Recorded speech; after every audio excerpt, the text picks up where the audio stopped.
mümellim analar balasından, ona kurban değil bilin dünya malından.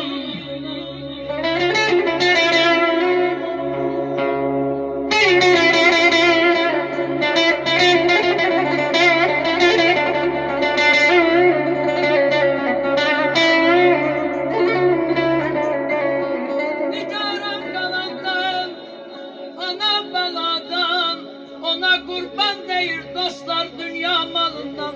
Ben kurban demerem anam için dünya malından. Kaş özüm kurbanın olaydım ana, sen ben yaşadan. Canım sen ana, gözüm sen ana, yüreğim sen ayağımdan ana.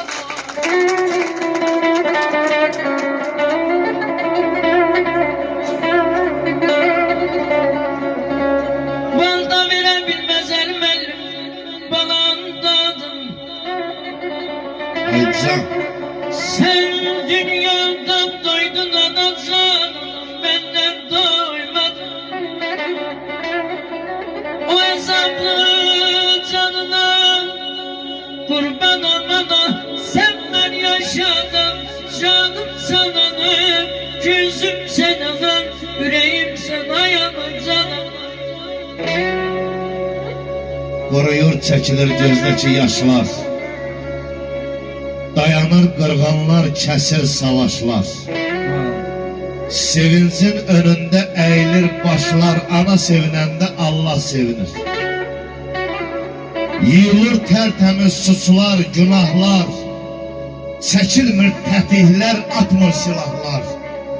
Sevən könülləri göynətməz ahlar. Şəmi müəllim, ana sevinəndə Allah sevinir. Dünya nə nifrətdir, nə kindir oğlum. Sevgi ən müqəddəs bir dindir oğlum. Oğulsan, ananı sevindir oğlum. Ana sevinəndə Allah sevinir. Ana sevinəndə Allah sevinir. Zəvqan Yaqub. Oğluyum, mən müqəddəs bildim atamı.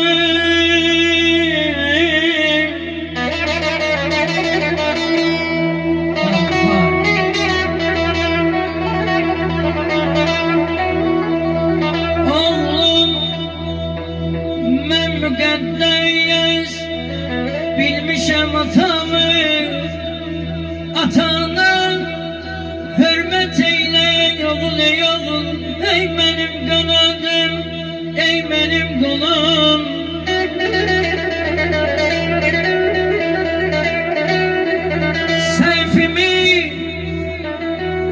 Səhvimi öyrənmə bana qurban olum, yaxşı yad etməyin, selam deteyle oğul, oğul ey oğul, ey benim kanadım, ey benim kolum.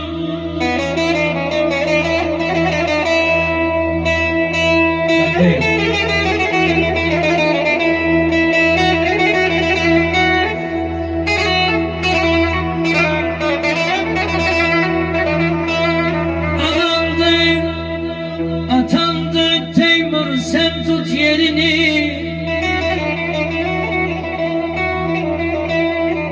Atandı, atandı kardeş, sen tut yerini.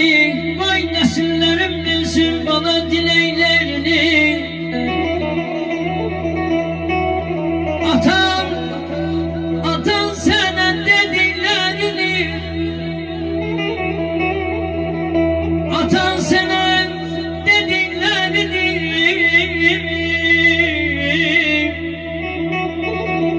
Atan senin dediklerini. Sen de inşallah öz evladıma nesiyet eləyərsən. Oğul ey oğul, ey benim kanadım, ey benim kolum. Çıktım uca dağ başına.